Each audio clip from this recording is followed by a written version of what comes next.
So coming to the customer experience becoming the very focus now in real estate, making sure the customer experience is superior, not just on the first hand purchase till the post sales. Right.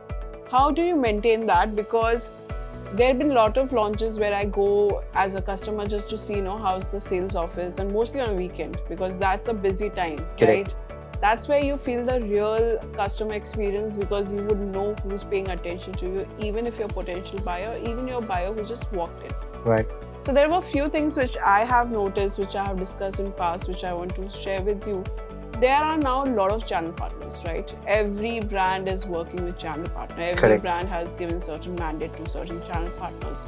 As a customer, when I go to sales office, I could see that difference in the talk. I could see the difference even the way as a customer I'm spoken to or told about the project or the way it's told. How do you maintain that communication? Because that communication is, I feel, still not worked upon, especially in bigger brands or smaller brands, because majorly what I've seen, I could see clear distinction between a channel partner and a sales office team of that particular brand. And it is still chaos. Correct. So how do you make sure, because as a customer, when I'm facing that, I would not get into it. I would see that, oh, this is like havoc. I rather see other project. Maybe there I would see a better kind of customer experience. How do you maintain that kind of experience for a customer? So I'll take a step back, before getting into this particular question, that how do we start, right? So once the product configuration and the architecture is frozen, right? So the next step is GTM. So we talk internally within the marketing team along with our agencies and things like that. What could be the go-to-market strategy in terms of creative, in terms of campaign ideas, in terms of media spread, in terms of how we are entertaining our customers at the sales office? What could be the tangible experiences? What could be my mass experience? Now, once the GTM is frozen more or less, and we have a date that, okay, this date could be the launch and this could be my launch strategy. Let's say we pre-launch with a code name and then we have a launch. That could be the UI period, or we go ahead directly with a walk-in booking kind of mode, whatever it is. We do a proper planning of a kickoff meeting internally first.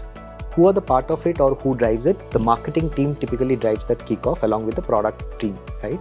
Product team will talk about the product in depth, right? This will be your unit configuration. This is your tower configuration. This will be your open spaces, whatever detailing of the product.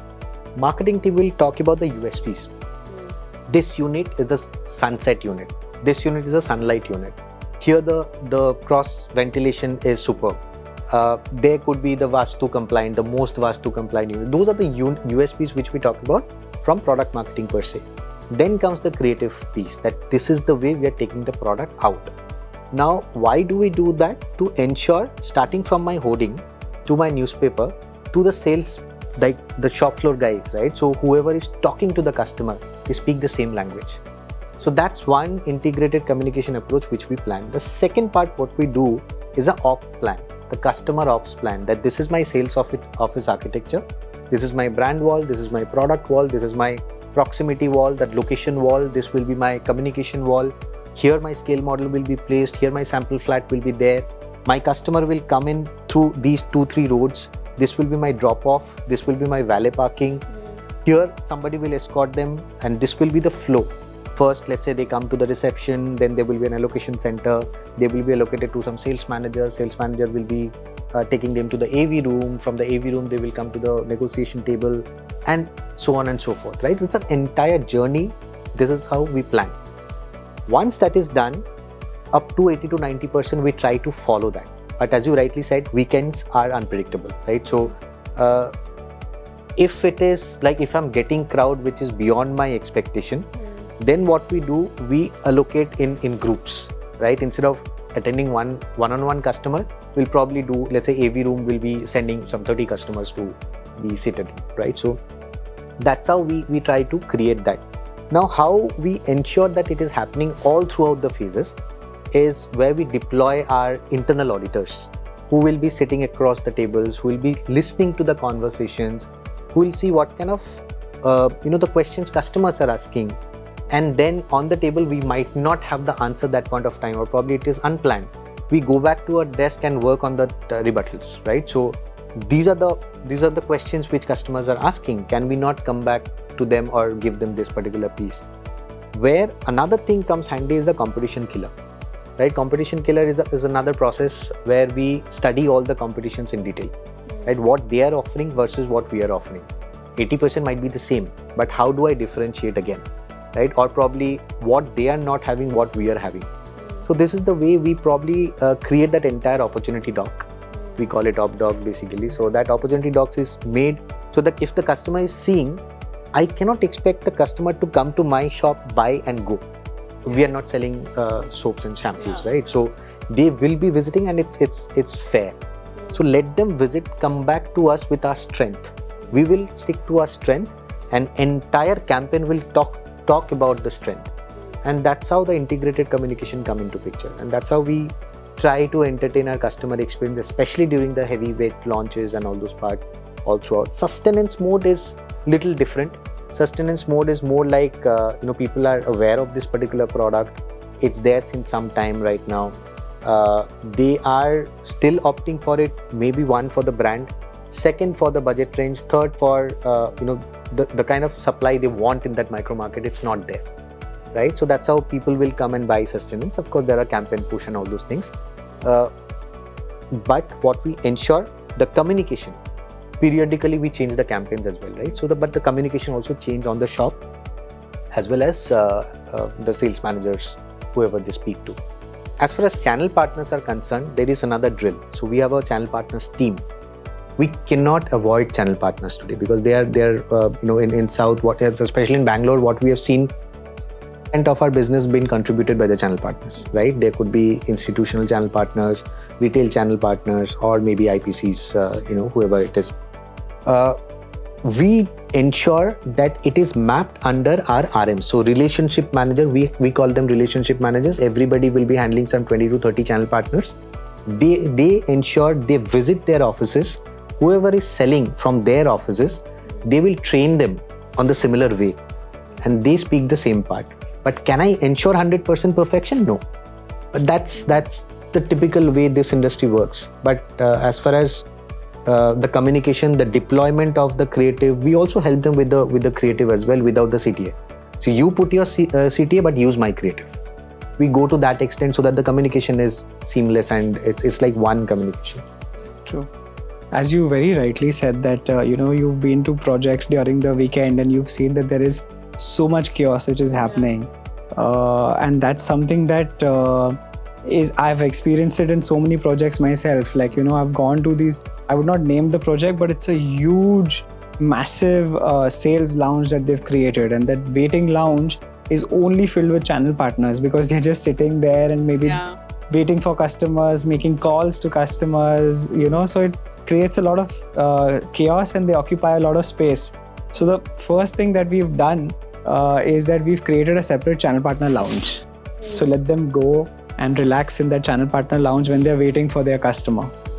They have their own set of separate, water bottles and dispensers and tea and coffee and air-conditioned space and everything that they need, and a desk and newspaper and whatever they need. Their waiting lounge is completely separate, and they're requested that it's only when their customer is near about, then they can sort of wait in the common area. So we absolutely disperse that crowd completely from there, and they're completely, I'm sure that they're very happy sitting in that space because they have so much comfort and luxury out there. And right at the time when our architecture team is designing what a sales office should look like is when the marketing team gets involved and the sales team gets involved, where we're deciding that how the flow would be. Like as he rightly said, when the customer comes in and when he's sitting and he's waiting for filling the iPad form, what is he seeing, what's his experience, what is in front of him, what is in his eyesight, to when he's attended to by a RM, and then he's moving from there to the model, to the experience, the product experience center, to eventually the sample show flats.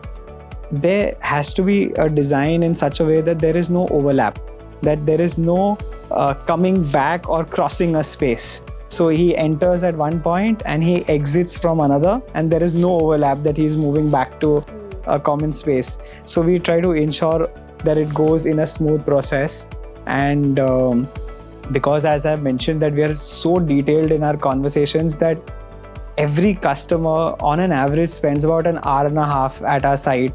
So that's our average, hour and a half. It's gone even into 2-3 hours where we've had the customer come in the morning, then eventually he's called his wife, then he's called his brother, and then he's spent the entire day with us and booked on the very same day because he's gone through the entire journey in one day. So that's definitely, it becomes a big challenge.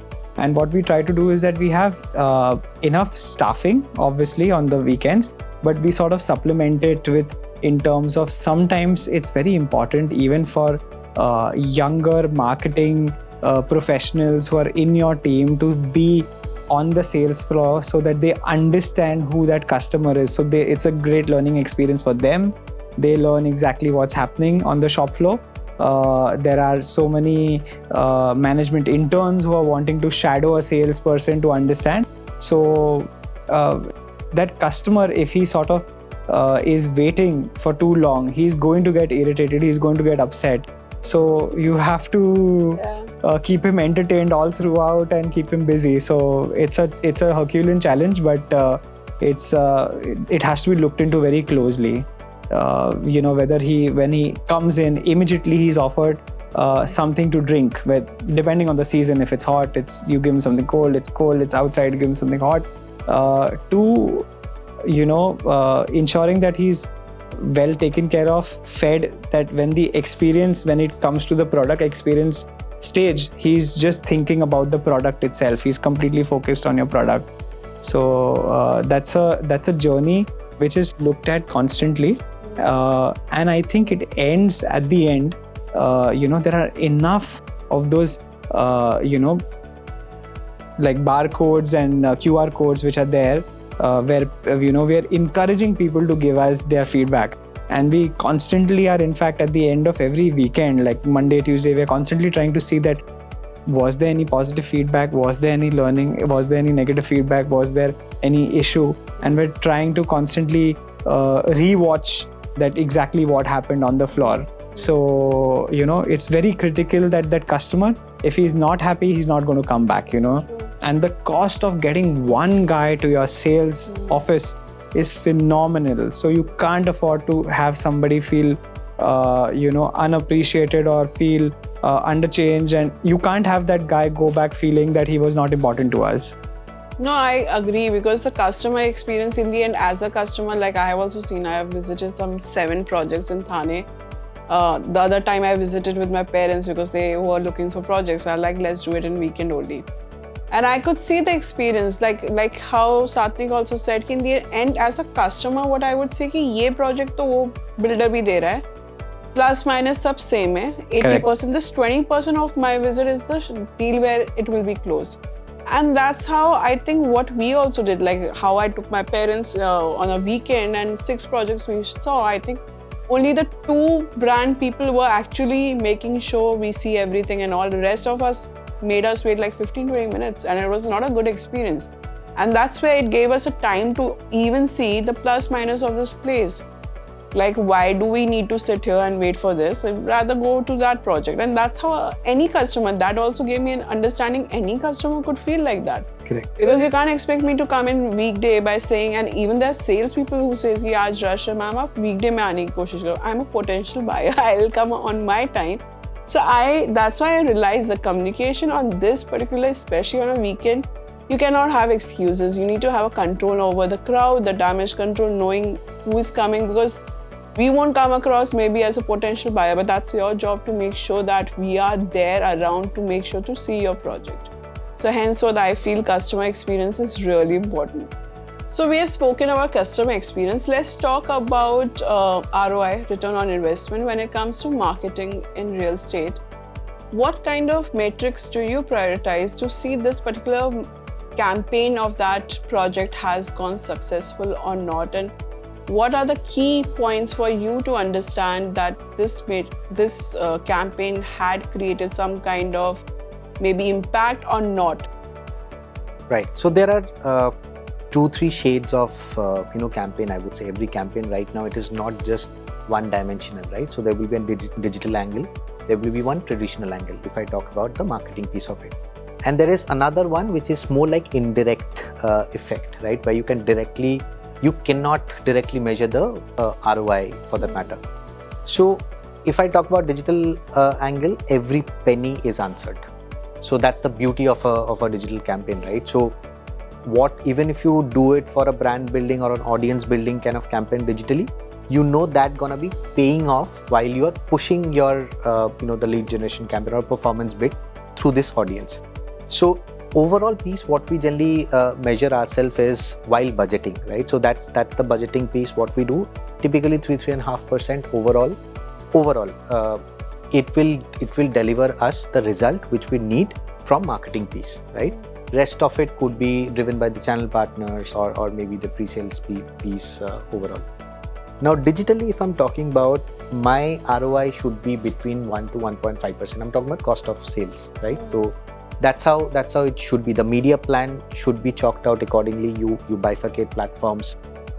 Typically, if you see, real estate is meta driven / Google driven, performance marketing bit.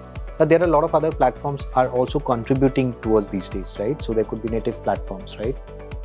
There are affiliates. There are some distributors who are contributing towards your lead generation piece. But come what may, you do your media plan, it should stick to around 1 to 1.5% cost of sales digitally.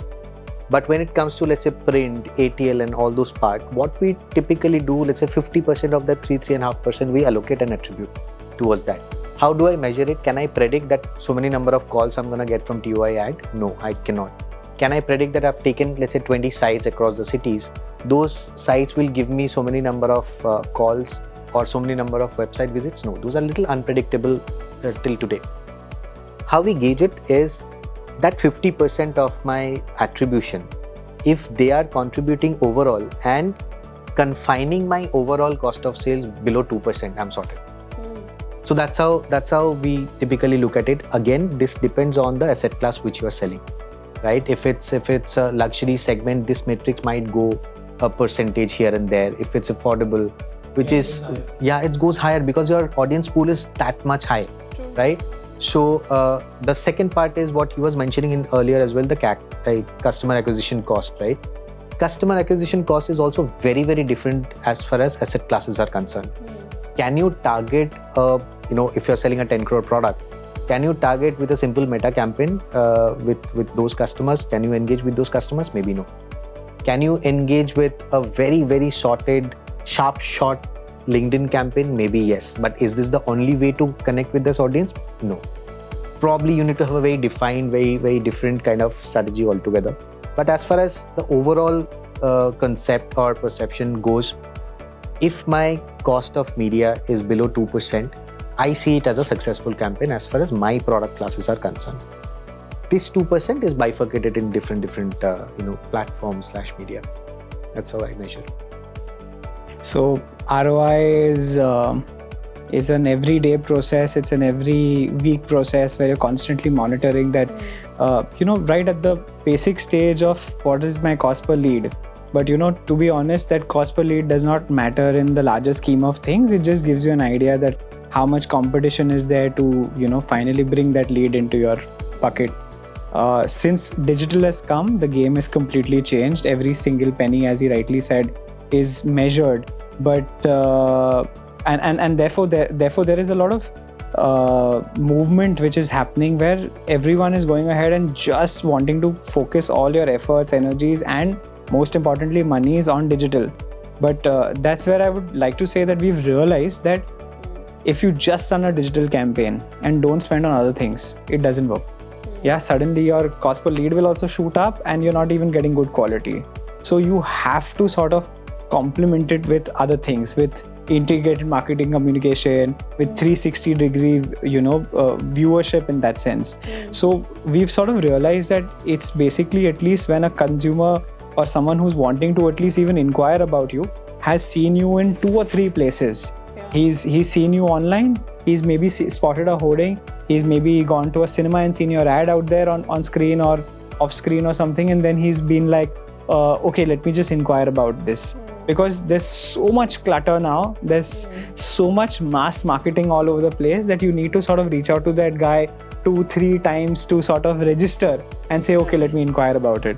So at that broader level, it's sort of, we are saying that what is your, what's your cost per walk-in?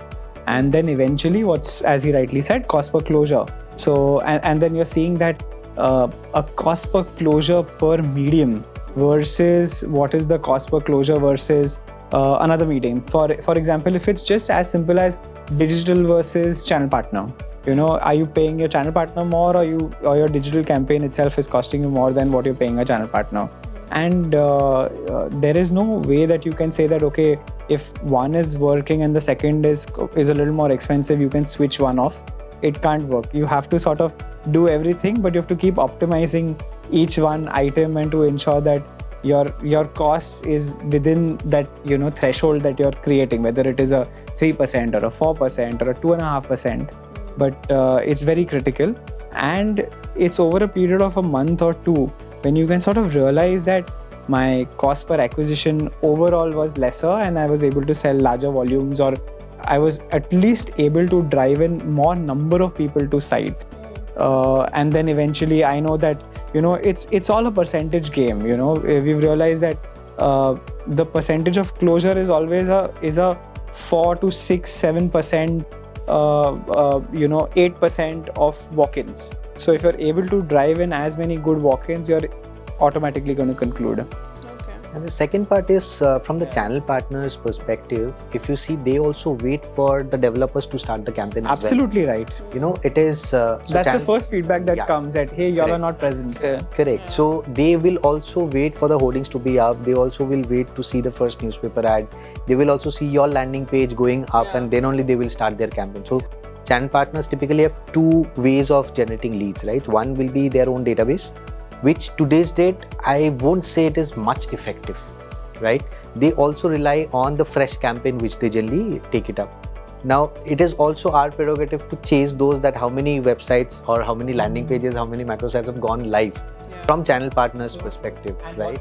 Yes, and what they're putting up, that also comes. So, channel partner, whatever percentage we are paying in, this 50% what I talked about, we attribute to the mass media, also is a derivative support to the channel partners or somebody else who's seeing and spotting us and trying to say that, okay, let me also try and generate certain leads for this particular project. So it's a kind of an indirect part. There is no black and white way to measure these piece, but yes, somewhere it helps us to keep our overall cost within that 2-3%. It's in fact very important that we've seen a lot of times also that first maybe the customer is seeing your product online, maybe dropping a lead, but eventually coming and buying through a channel partner. Now there has to be some sort of an understanding that why did he do that, and we try to on a case by case basis. It doesn't happen often, but when it does happen, then you want to sort of understand that what happened in this journey and why did he do a certain thing. Where did he drop his lead? When was it dropped? When did he walk in with a channel partner, and when did he close ultimately? So it's about seeing, the initial lead versus the final closure. How did it happen? The entire journey. So gone are the days where real estate developers used to put a lot of hoardings, just a competition between each other, but putting a lot of hoardings just to showcase their brand. But now what I've noticed in festivals, there's bombardment of ads in the newspaper, bombardment of hoardings on their kind of gold prizes, what all goes with the advertising of the brand.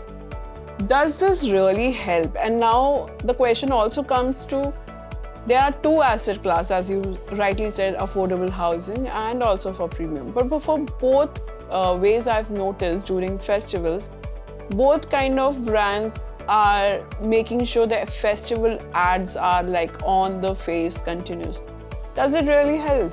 Personally, I generally like to stay away from the clutter, to be very honest. If it's an Independence Day campaign or Republic Day campaign or Ganesha or Dussehra, Diwali is coming. So the one thing Diwali is 2 months away, I can say that there will be some 10-gram gold offered for at least 50 developers in the country.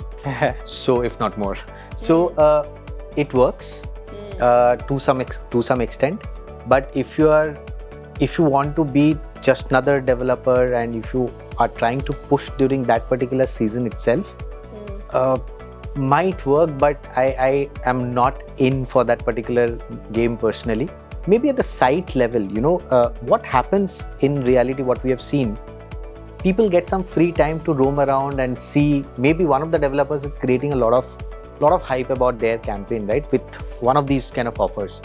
But with that craze, they start looking around with the projects, right? Yeah. So at the site level, as a closing tool, not as a sourcing tool, right? So if a closing tool, you can actually add some value. What the customer will do with the 10-gram gold? So reality is, end of the day, they will demand for a discount, equivalent amount, right? 10-gram gold will be today 76,000 rupees. Can you discount me 76,000 rupees instead?